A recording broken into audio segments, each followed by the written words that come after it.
Esdras, chapitre 4. Les ennemis de Juda et de Benjamin apprirent que les fils de la captivité bâtissaient un temple à l'Éternel, le Dieu d'Israël. Ils vinrent auprès de Zorobabel et des chefs de famille, et leur dirent: Nous bâtirons avec vous, car, comme vous, nous invoquons votre Dieu, et nous lui offrons des sacrifices depuis le temps d'Esaradon, roi d'Assyrie, qui nous a fait monter ici. Mais Zorobabel, Josué, et les autres chefs des familles d'Israël leur répondirent: Ce n'est pas à vous et à nous de bâtir la maison de notre Dieu. Nous la bâtirons nous seuls à l'Éternel, le Dieu d'Israël, comme nous l'a ordonné le roi Cyrus, roi de Perse. Alors les gens du pays découragèrent le peuple de Juda.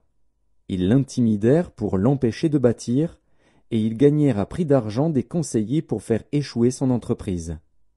Il en fut ainsi pendant toute la vie de Cyrus, roi de Perse, et jusqu'au règne de Darius, roi de Perse.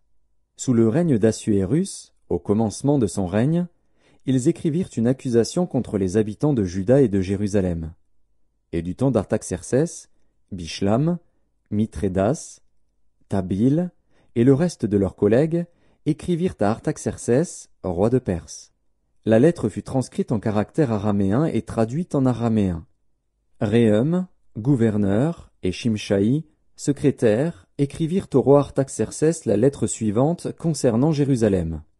Réhum, gouverneur, Shimshaï, secrétaire, et le reste de leurs collègues, ceux de Din, d'Arpharsatak, de Tarpel, d'Apharas, d'Érec, de Babylone, de Suse, de Déa, d'Élam, et les autres peuples que le grand et illustre Osnappar a transportés et établis dans la ville de Samarie et autres lieux de ce côté du fleuve, etc.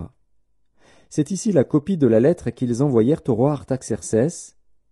Tes serviteurs, les gens de ce côté du fleuve, etc. Que le roi sache que les Juifs partis de chez toi et arrivés parmi nous à Jérusalem rebâtissent la ville rebelle et méchante, en relèvent les murs et en restaurent les fondements. Que le roi sache donc que, si cette ville est rebâtie et si ses murs sont relevés, ils ne payeront ni tribut, ni impôt, ni droit de passage, et que le trésor royal en souffrira. Or, comme nous mangeons le sel du palais et qu'il ne nous paraît pas convenable de voir mépriser le roi, nous envoyons au roi ces informations. Qu'on fasse des recherches dans le livre des mémoires de tes pères, et tu trouveras et verras dans le livre des mémoires que cette ville est une ville rebelle, funeste au roi et aux provinces, et qu'on s'y est livré à la révolte dès les temps anciens. C'est pourquoi cette ville a été détruite. Nous faisons savoir au roi que, si cette ville est rebâtie et si ses murs sont relevés, par cela même tu n'auras plus de possession de ce côté du fleuve. Réponse envoyée par le roi à Réhum, gouverneur, à Shimshaï, secrétaire, et au reste de leurs collègues, demeurant à Samarie et autres lieux de l'autre côté du fleuve. Salut, etc. La lettre que vous nous avez envoyée a été lue exactement devant moi. J'ai donné ordre de faire des recherches, et l'on a trouvé que dès les temps anciens cette ville s'est soulevée contre les rois, et qu'on s'y est livré à la sédition et à la révolte. Il y eut à Jérusalem des rois puissants, maîtres de tout le pays de l'autre côté du fleuve, et auxquels on payait tribut, impôts et droits de passage.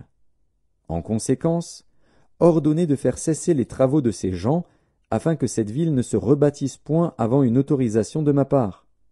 Gardez-vous de mettre en cela de la négligence, de peur que le mal n'augmente au préjudice des rois. Aussitôt que la copie de la lettre du roi Artaxercès eut été lue devant Réhum, Shimshaï, le secrétaire, et leurs collègues, ils allèrent en hâte à Jérusalem vers les Juifs, et firent cesser leurs travaux par violence et par force. Alors s'arrêta l'ouvrage de la maison de Dieu à Jérusalem, et il fut interrompu jusqu'à la seconde année du règne de Darius, roi de Perse.